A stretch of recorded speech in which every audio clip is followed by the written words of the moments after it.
जय गुरुदेव महाराज, जय बाब महाराज, जय जय श्री राम। आप सबको मेरा प्रणाम। मैं एस्ट्रोलॉजर राकेश ठुसू आज फिर से आपके सामने एक बहुत ही इंटरेस्टिंग टॉपिक पे बात करना चाहता हूँ, जो बहुत ज़्यादा कॉमन है। हम बचपन से ही सुनते आते हैं कि नज़र लग गई, किसी को नज़र लग गई या नज़र किसी ने लगा दी। ये क्या चीज़ है?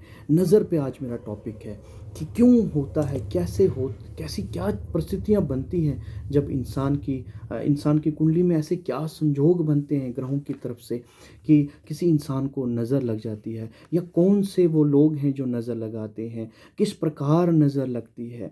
अगर हम कुंडली के अनुसार देखें, कब वो चीज़ें परिस्थितियाँ बनती हैं ग्रह नक्षत्रों की क्या चाल में, कि जब इंसान के भाग्य में वो चीज़ उत्पन्न हो जाती है, या नेगेटिविटी का असर हम पे हो जाता है, जादू तंत्र मंत्र का प्रयोग हम पे हो जाता है। मोस्टली आज का टॉपिक है हम नज़र पे, नज़र लगना। कभी कभी आपने देखा होगा, छोटे बच्चे अक्सर रोया करते हैं रात में, दिन में, या खाना नहीं खाते हैं, या पढ़ाई में उनका दिल नहीं लगता है, या बड़ों की भी ऐसे ही मसला है कि 99 पर काम हो जाता है और फिर नहीं सक्सेसफुल नहीं रहता वो काम। या कोई शॉपकीपर है, किसी का बिजनेस है, नहीं अच्छा चल रहा है, एकदम बंद हो गया, शादी तक बात पहुंच गई, एकदम शादी नहीं हुई, या कुछ भी ऐसी चीज़ें। कोई बहुत स्वस्थ है, बहुत हेल्दी है, और अचानक से बीमार पड़ गया और फीवर हो गया, तो फीवर टूट नहीं रहा, या कोई भी ऐसी चीज़ें हैं जो लगता है कि नहीं, कुछ ना कुछ तो गड़बड़ है। क्या चीज़ है ये? नज़र क्यों होती है? तो हॉरोस्कोप के अनुसार अगर हम देखें कि कौन सी परिस्थिति में, कौन से ग्रह नक्षत्रों के संयोग में ऐसा होता है, तो मैं बताना चाहता हूँ। जब भी आपकी कुंडली में चंद्रमा और राहु की युति हो, चंद्रमा और केतु की युति हो, शनि और चंद्रमा की युति हो, शनि और राहु की युति हो, शनि और केतु की युति हो, आपके प्रथम हाउस में सबसे ज़्यादा अगर ये लगन भाव में ये चीज़ें युति हो, या दृष्टि संबंध रखते हो एक दूसरे से, जैसे राहु चंद्रमा पे दृष्टि डाल रहा है, या शनि की दृष्टि चंद्रमा पे, या चंद्रमा की दृष्टि शनि पे पड़ रही है, या किसी भी तरीके से इनका मिलाप हो आपस में कुंडली में, और उस पीरियड में जब इनकी महादशा, अंतर्दशा, प्रियंतर दशा या सूक्ष्म दशा भी जब भी चले, तो क्या होता है, ऐसे इंसान को बहुत ज़्यादा रियल चांसेस बहुत ज़्यादा बढ़ जाती हैं चांसेस कि ऐसे इंसान को नेगेटिविटी होना, नज़र लग जाना। अब कौन से लोग नज़र लगा भी सकते हैं? जिनकी कुंडली में खुद भी ये परिस्थिति उत्पन्न हुई हो, जिनकी कुंडली में खुद भी ये दशाएं चल रही हों, वो भी नज़र लगा सकते हैं। अब नज़र लगती कैसे है? नज़र दो प्रकार की नज़रें होती हैं। एक ईर्ष्या युक्त, कोई आपको बोल तो रहा है कि आप बहुत अच्छे लग रहे हो, या बहुत अच्छा काम किया आपने, या आपको मुबारक दे रहा है, बट अंदर से वो ईर्ष्या से युक्त होता है। उसे वो अच्छा नहीं लगता, बट वो आपको जानबूझ के बोल रहा है, या बार बार बोल रहा है। उसके अंदर का मन जो होता है वो आपके लिए, आपके अनुकूल नहीं है, आपके फेवरेबल नहीं है, फिर भी वो मजबूरन बोल रहा है आपके सामने। और एक जो जिसमें ऑलरेडी नेगेटिविटी है, बट वो आपको अच्छी तरह से बोल रहा है, ठीक तरह से बोल रहा है, फिर बट उसका जो नेगेटिविटी है वो फ्लो कर रहा है आपकी तरफ। ये नज़रों का कमाल है जी। नज़रों में इतनी ताकत है, नज़रों की और रोशनी में इतनी ताकत है। यहाँ हमारी एनर्जी फ्लो करती है, तो क्या होता है, नज़र लग जाती है। ये नेगेटिविटी से संबंध है, लगना, किसी को लगाना। ग्रह नक्षत्रों का संबंध, क्योंकि चंद्रमा इफेक्टेड है, चंद्रमा मन है। सूरज आपका आत्मा का कारक है, अगर वो भी परेशान है, किसी भी नीच है, राहु या केतु या शनि से संबंध बनाया हुआ है, क्रूर ग्रहों का उस पर प्रकोप है। जब आपका मन ही बहुत नीच अवस्था में चला गया, यानी कि चंद्रमा या इफेक्टेड है, ग्रहण दोष, पितृ दोष लगे हैं, तब बार बार ऐसे इंसान को नज़र और तंत्र का प्रकोप हो जाता है। बार बार ऐसे लोगों को नज़र लग जाती है। जादू करने वाले, जादू में तंत्र का उपयोग नहीं करना चाहता। तंत्र एक बहुत बड़ी विद्या है जो भगवान सदाशिव ने, भगवान शिव महादेव ने माता कालका को, माता महाकाली को सिखाया, माता पार्वती को सिखाया। यहां मैं जादू की, नेगेटिविटी की बात कर रहा हूं।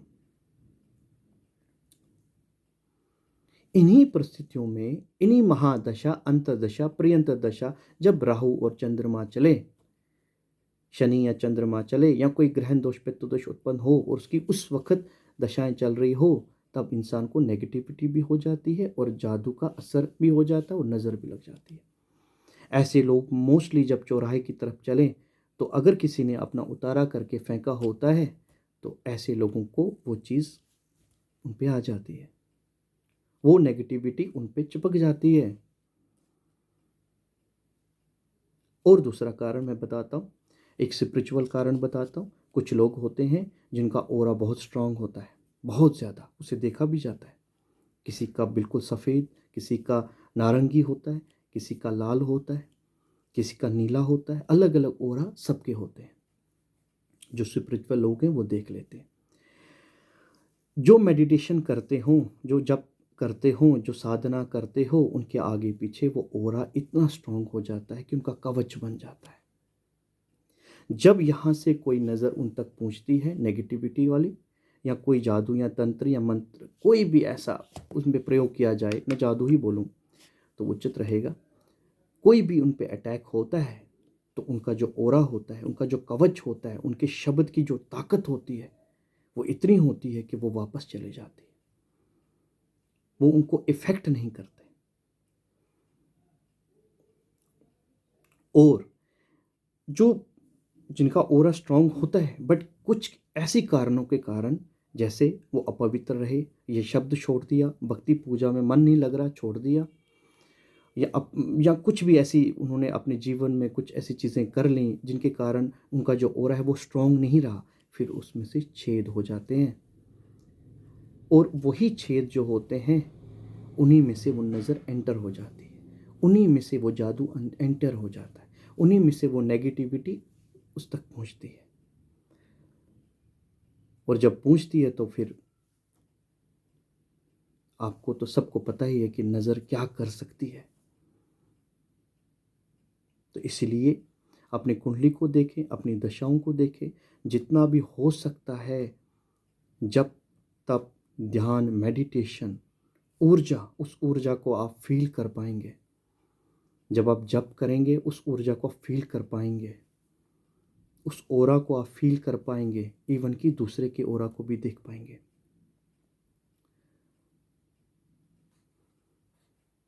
आज बहुत से लोग हैं जो स्पिरिचुअलिटी, भक्ति पूजा नहीं करते, वो जो करते हैं वो थोड़ा टाइम नहीं है, थोड़ा बहुत कर लिया, थोड़ा दिखा लिया।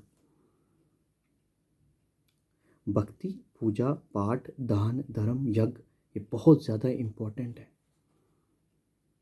ये ग्रह नक्षत्रों को भी शांत करती और आपको ऐसी ऐसी एनर्जी से भी बचाती हैं जो आपके लिए हानिकारक हो।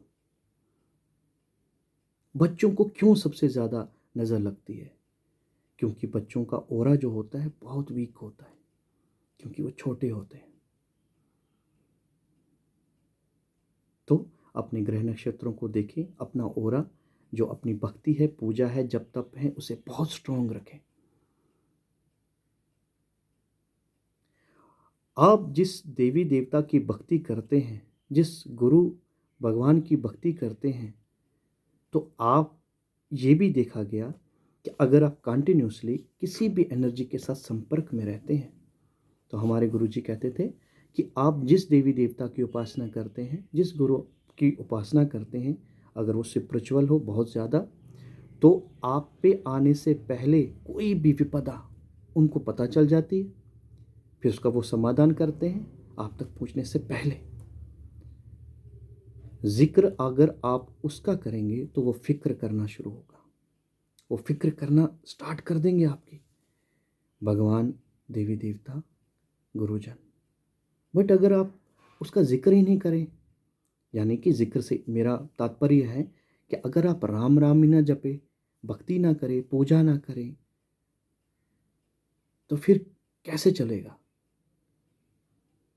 एक एनर्जी से आपने संपर्क करना है, तो कंटिन्यूअसली आपने भक्ति पूजा। और एक चीज़, भक्ति पूजा करने वालों को कभी ईगो हो जाता है कि मैं भक्ति पूजा मैं बहुत करता हूँ, या ज़्यादा पढ़ाई लिखाई वाले लोगों को भी बड़ी ज़्यादा होता है कि मुझे ज़्यादा ज्ञान है। नहीं, ईगो, घमंड, अहंकार भी सर्वनाश का कारण बन जाता है। या मेरे पास ज़्यादा पैसा है, या मेरे पास ज़्यादा दिमाग है।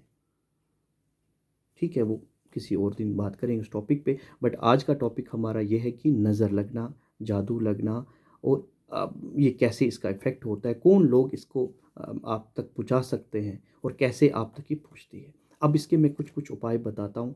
एक तो उपाय मैंने बताया कि आप मंत्र की साधना करें, अपने ऑरा को बहुत स्ट्रॉन्ग रखें।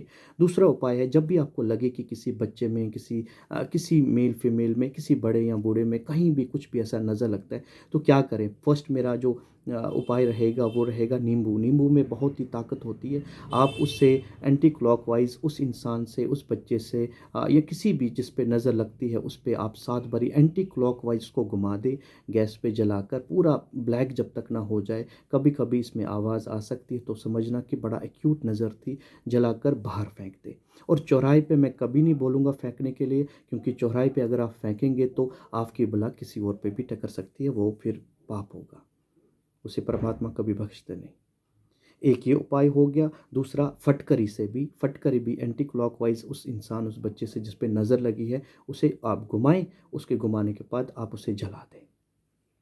जिनका बिजनेस या दुकान है वो गंगा जल में थोड़ा सा नमक या पानी में नमक डालकर राम राम श्री राम कर अपने अपने दुकान में, अपने जहाँ पर वो व्यापार करते हैं, या जहाँ पे उनका ऑफिस है किसी का भी, तो वहाँ पर वो छिड़क सकते हैं। अच्छा, चावल लें, हल्दी लें, उस बच्चे का उतारा या उस बड़े का उतारा करके जल प्रवाह कर दें। अब एक बहुत बड़ा मैं उपाय बताना चाहता हूँ, जो हमारे गुरु भगवान भी बोलते थे कि एक लाल धागा ले, वो अपने पैर के अंगूठे से सर तक उसको माप ले। फिर वो जो धागा है वो नारियल पे, जो पानी वाला नारियल होता है माँ भगवती को जो चढ़ाते हैं, वो आप लपेट दें, जल प्रवाह कर दें। पीतल के बर्तन में पानी डालकर जिसको भी नज़र लगी है, वो उस पानी को देखें, उसकी छाया प्रतिबिंब उसमें पड़े, और वो पानी आप गमले में डाल दें। ये कुछ कुछ पॉइंट्स हैं जिससे नज़र दोष समाप्त हो जाता है। और ये मंगलवार शनिवार को करें, या अगर ज़्यादा इम्पॉर्टेंट है तो उसी वक्त करें, जब भी आपको लगे आपका बच्चा चिड़चिड़ा हो गया, या बहुत से काम रुक रहे हैं, मन नहीं लग रहा, बहुत पढ़ाई कर रहा था, बहुत अच्छी पढ़ाई नहीं कर रहा, मन नहीं लग रहा है, उदास रह रहा है, तो समझे, एक तो कुंडली का, पहले तो कुंडली का रिलेशन बहुत ज़रूरी है, करवाएं आप एनालिसिस, बहुत ज़रूरी है कि उसका कुंडली का दिखाएं।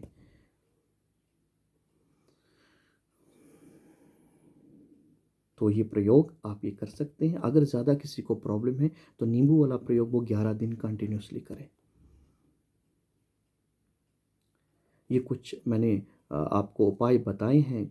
जब नज़र लगती है, और नज़र क्यों लगती है वो भी मैंने आपको समझाया, मैंने बताया है।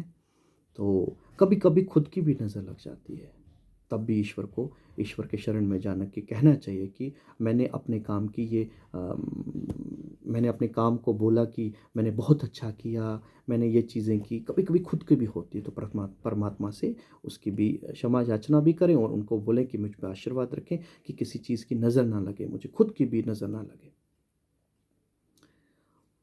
कभी कभी माँ माँ की भी नज़र बच्चे को लग जाती है,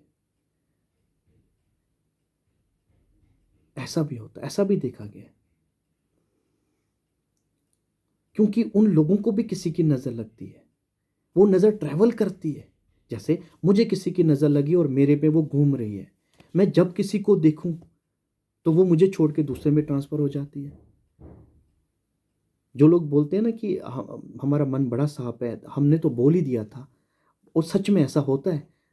जो लोग नज़र नहीं लगाना चाहते, बड़ा सच में कहते हैं, तो उनको भी किसी की नज़र ट्रैवल कर रही होती है, और वो फिर उनको छोड़ के दूसरे में चले जाती है।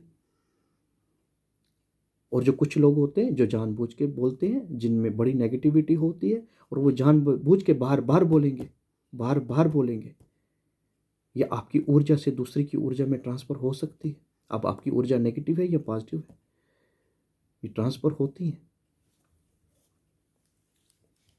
ऊर्जा को ट्रांसफ़र करना आना चाहिए। जैसे कोई संत के पास आप जाएँ, आप बीमार हैं या नेगेटिविटी से परेशान हैं, वो खाली स्पर्श करके ही आपको ठीक कर सकते हैं, कि उन्होंने अपनी पॉजिटिव एनर्जी आप में ट्रांसफ़र की। ऐसे ही जो नेगेटिव लोग होते हैं, वो भी अपनी एनर्जी आप तक ट्रांसफ़र कर सकते हैं या हो जाती है, जब आपकी कुंडली में ग्रह नक्षत्र पीड़ित हो, या आप स्पिरिचुअल ना हो, या आप भक्तिमय ना हो, या किसी भी इष्ट का, या किसी भी कुल देवी का, या किसी भी पितृजनों का, या किसी भी गुरु का आप पे ब्लेसिंग्स ना हो, आशीर्वाद ना हो, तब हम नेगेटिविटी के चक्कर में आ जाते हैं, नज़र दोष उत्पन्न हो जाता है, या जादू या कोई भी ऐसी चीज़ें हम पर इफ़ेक्ट हो सकती हैं। तो आज का टॉपिक बस इतना ही। तो उम्मीद करता हूँ कि आपको ये आज का टॉपिक भी अच्छा लगेगा। आप ये वीडियो जो पहले भी आपने मैंने वीडियोज़ बनाई हैं, वो आपको बहुत अच्छी लगी। देश के कोने-कोने से मुझे फ़ोन आए और बहुत अच्छा लगा उन सब का। भगवान उनका भला करे। जो कमेंट कर रहे हैं, जो लाइक कर रहे हैं, जो शेयर कर रहे हैं मेरी वीडियोज़ को, ईश्वर उन पे भी अपना कृपा रखें, और जो देख रहे हैं उन पे भी कृपा रखें। उम्मीद करता हूँ ये टॉपिक भी आपको अच्छा लगेगा। इसे आप शेयर करें, कमेंट करें, लाइक करें, और भी बहुत से लोगों को इससे फ़ायदा हो। अगली वीडियो तक मेरा सबको प्रणाम है। हर हर महादेव।